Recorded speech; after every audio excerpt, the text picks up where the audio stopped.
هي الحلقات تحفظني بآيات من القرآن، هي الحلقات تملأني بحب المصطفى العدنان، هي الحلقات تحفظني بآيات من القرآن، هي الحلقات.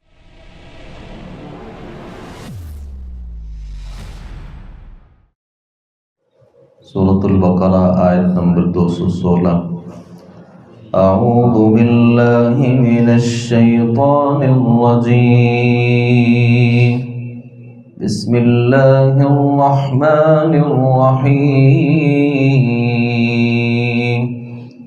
کتب علیکم القتال وهو کرہ لکم وعسى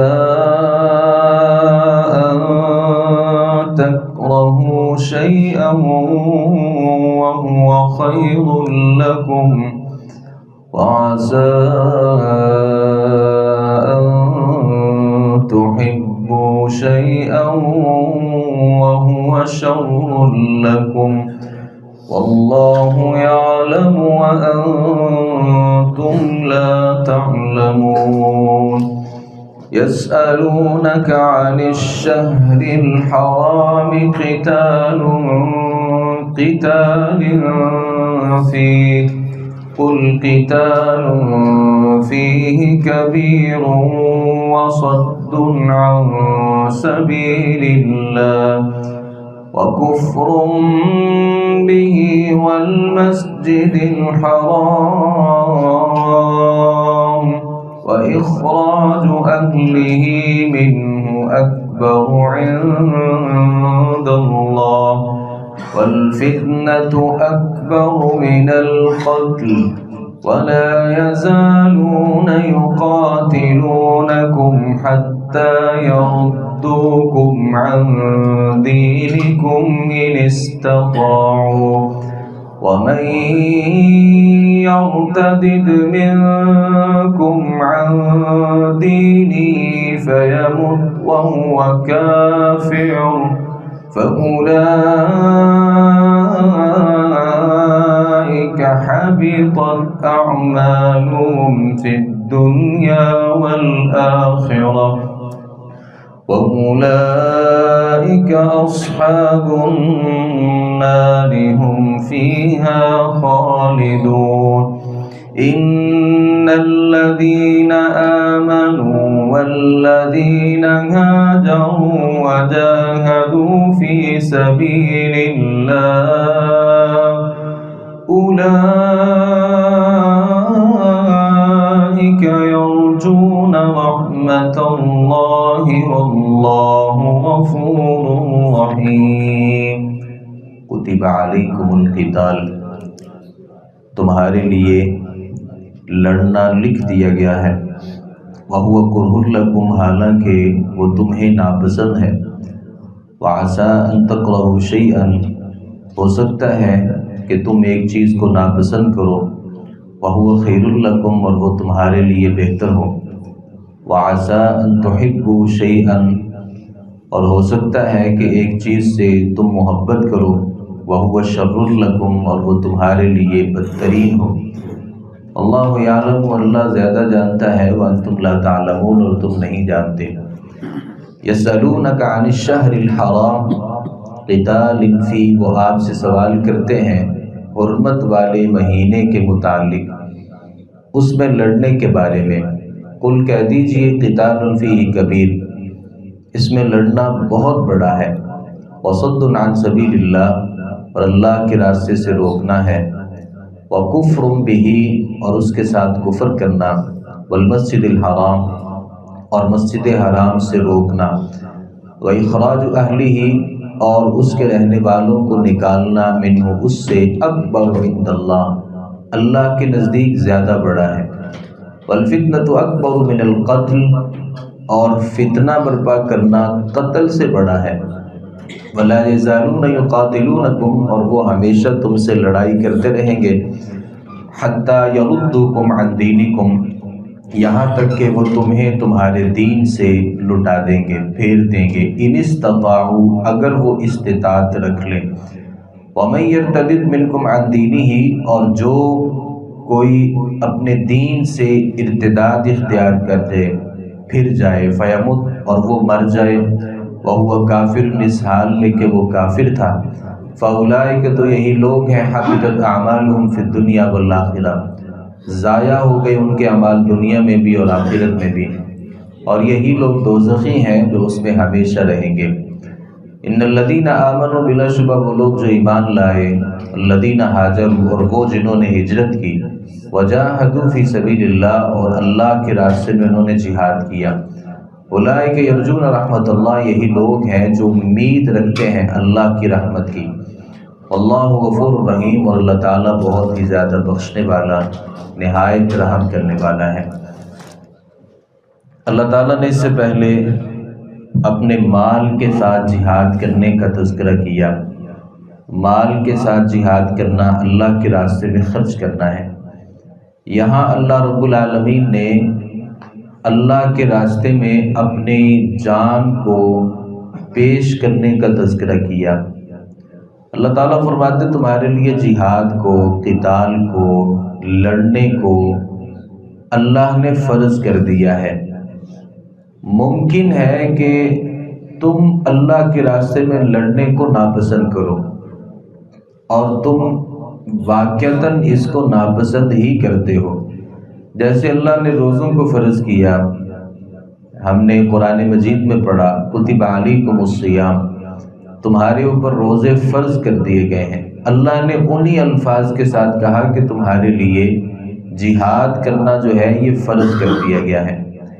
امام زہری رحمۃ اللہ علیہ فرماتے ہیں کہ اللہ نے جہاد ہر کسی کے لیے فرض کیا ہے۔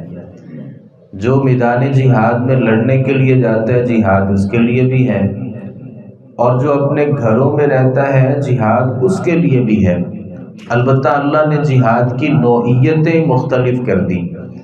کوئی آدمی اپنی جان کے ساتھ جہاد کرتا ہے اور کچھ پیچھے رہ کے ان کی خدمت کر کے جہاد کرتے ہیں، کچھ ان کے ساتھ مالی طور پہ مدد کر کے جہاد کرتے ہیں، کچھ ان کو اسلحہ بھیج کے ان کے ساتھ جہاد میں شریک ہوتے ہیں۔ تو جہاد ہر کسی کے لیے فرض ہے۔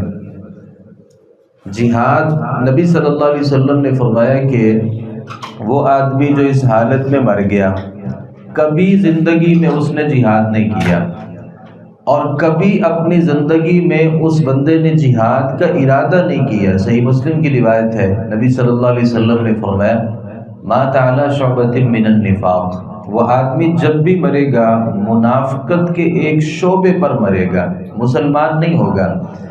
یا مسلمانوں میں جو منافق ہوتے ہیں وہ کلی طور پہ منافق تو نہیں، البتہ نفاق کا ایک شعبہ اس بندے کی زندگی میں تھا جس نے کبھی بھی اپنی زندگی میں نہ جہاد کیا اور نہ جہاد کرنے کا ارادہ کیا۔ علماء کہتے ہیں کہ اللہ تعالیٰ نے جہاد کی جو فرضیت ہے اس کی 3 شرائط رکھی ہیں۔ ویسے تو جہاد کی بہت ساری شرائط ہیں، البتہ 3 ایسی شرائط ہیں جن میں ہر کسی کے لیے جہاد کرنا فرض ہو جاتا ہے۔ امام کہہ دے، حاکم کہہ دے، جو مسلمانوں کا حکمران ہے وہ کہہ دے کہ ہر بندے کے لیے اپنے گھر سے نکلنا اور میدان جہاد میں جا کر کے لڑنا یہ فرض ہے۔ اب مسلمانوں میں اس کی رعیت میں جتنے لوگ ہوں گے ہر کسی کے لیے جہاد فرض ہو جائے گا، الا یہ کہ حاکم کسی کو استثناء دے دے، یعنی حاکم کہے کہ فلاں جو بندے ہیں نا وہ جہاد کے لیے نہیں جائیں گے۔ تبوک کا موقع تھا تو نبی صلی اللہ علیہ وسلم نے علی رضی اللہ عنہ سے کہا کہ تم نے جہاد پہ نہیں جانا، تم نے پیچھے رہنا ہے۔ حاکم کسی کو کہہ دے کہ بھائی 50 سال سے جو اوپر لوگ ہیں نا وہ جہاد پہ نہیں جائیں گے، 60 سال سے اوپر لوگ جہاد پہ نہیں جائیں گے، باقی سب کے لیے جہاد فرض ہے۔ تو جس کے لیے وہ جہاد فرض قرار دیں گے تو اس کے لیے جہاد فرض ہو جائے گا۔ دوسرے نمبر پر اگر کافر مسلمانوں کی کسی بستی کے اوپر حملہ کر دیتے ہیں تو اس موقع پر اس بستی کے رہنے والے جو لوگ ہیں وہ انتظار نہیں کریں گے کہ فلاں ہمیں کہے تو ہم جہاد کریں گے، یا یہ فلاں کی ذمہ داری ہے یا یہ فلاں کی ذمہ داری نہیں۔ پھر وہاں کی فوج کے اوپر بھی جہاد فرض ہو جاتا ہے، عام لوگوں کے اوپر بھی جہاد فرض ہو جاتا ہے، اور جس کے پاس جس قدر استطاعت موجود ہے وہ اسی قدر جہاد کے لیے اپنے آپ کو پیش کرے گا۔ ہم نے تو وہ مواقع نہیں دیکھے، آپ میں سے بہت سے لوگوں نے ان مناظر کو دیکھا اور سنا ہوگا، وہ جو 65 کی لڑائی تھی، اور کئی دفعہ ہندوستان نے مسلمانوں کے اوپر حملے کیے، اور جہاں فوج کافروں کے خلاف کھڑی ہوتی تھی وہاں لوگ اپنی استطاعت کے مطابق ان ہندوؤں کے خلاف جہاد کے لیے نکلتے تھے۔ تو یہ بھی جہاد کی فرضیت کی ایک شرط ہے۔ اور تیسرے نمبر پر، جب کوئی قوم کافروں کے خلاف جہاد کے لیے نکل جائے، اب اس کے لیے واپس آنا جو ہے یہ بہت حد تک، بلکہ کسی حد تک اس کے لیے واپس آنا جائز نہیں ہے۔ وہاں پہ پھر وہ لڑیں، اور اگر شہادت دینا پڑتی ہے کسی وجہ سے تو شہادت دینے سے بھی دریغ نہیں کرنا چاہیے۔ یہ 3 ایسی شرائط ہیں کہ اللہ جہاد کو فرض کر دیتا ہے۔ نارمل حالات میں بعض لوگ جہاد کرتے رہیں گے اور یہ جہاد قیامت تک جاری رہے گا، کسی نہ کسی جگہ پر اللہ رب العالمین ایسے مجاہدین کو پیدا کریں گے جو جہاد کریں گے۔ اللہ فرماتے ہیں کچھ ایسی چیزیں ہوتی ہیں اللہ جو تمہارے لیے فرض کرتا ہے اور تمہیں وہ ناپسند ہوتی ہیں، حالانکہ وہ تمہارے لیے بہتر ہوتی ہیں۔ جہاد جو ہے نا یہ وقتی طور پہ ناپسند ہے، اس میں پیسہ جاتا ہے، اس میں وقت استعمال ہوتا ہے، اور بسا اوقات تو اپنی جان تک اس میں چلے جاتی ہے، تو لوگوں کو پسند تو نہیں ہے، لیکن اللہ نے اس میں بھلائیاں رکھی ہیں۔ مسلمان جب تک مکہ مکرمہ میں تھے تو کمزور سمجھے جاتے تھے، اللہ نے جب ہجرت کا حکم دیا اور مسلمانوں نے ہجرت کی اور وہاں جا کے علم جہاد کو جب بلند کیا تو اللہ نے اسلام کو پوری دنیا پر غالب کر دیا۔ وقتی طور پہ جہاد کرنا مشکل ہے، لیکن بعد میں اللہ رب العالمین نے اس میں بہت سی بھلائیاں رکھی ہیں، اور اللہ فرماتے ہیں کچھ ایسی چیزیں ہیں جن سے تم محبت کرتے ہو اور وہ تمہارے لیے بہتر نہیں ہوتی۔ یعنی کوئی آدمی یہ سمجھے کہ میں نے ہمیشہ کے لیے زندہ رہنا ہے، میں نے جہاد نہیں کرنا، اب یہ وقتی طور پہ تو ایک اچھی بات ہے، جہاد نہیں کرو گے نتیجہ یہ نکلے گا کہ دشمن تمہارے سروں کے اوپر بیٹھ جائے گا۔ تو اللہ رب العالمین فرماتے ہیں اللہ بہتر جانتے تم نہیں جانتے۔ مسلمانوں میں ایک ایسا معاملہ ہوا، ہمیں پتہ ہے کہ حرمت والے جو مہینے ہوتے ہیں نا ان میں لڑائی کرنا جائز نہیں ہے۔ 2 ہجری کی بات ہے کہ عبداللہ بن جہش رضی اللہ عنہ کی سربراہی میں نبی صلی اللہ علیہ وسلم نے ایک قافلہ بھیجا، تو انہوں نے ایک آدمی جو تھا نا وہ کافروں کا وہ مار دیا، اور اس کا کچھ مال لیا، اور وہ مال غنیمت بنا کے نبی صلی اللہ علیہ وسلم کے پاس آ گئے۔ اب یہ رجب کا مہینہ تھا، تو ہمیں پتہ ہے قرآن یہ کہتا ہے کہ رجب کے مہینے میں اور جو حرمت والے مہینے ہیں ان میں آپس میں قتال نہیں کرنا۔ تو کافروں نے ایک بہت بڑا مسئلہ بنا لیا، کہا کہ یہ مسلمان خود کہتے ہیں کہ حرمت والے مہینوں کا پاس اور لحاظ رکھنا ضروری ہے، جبکہ مسلمانوں نے ہی اس حرمت والے مہینے میں ہمارے ایک بندے کو مارا بھی ہے اور اس کے مال کو مال غنیمت بھی بنایا ہے۔ تو ایک مسلمانوں کے لیے ایک بہت بڑا اعتراض تھا۔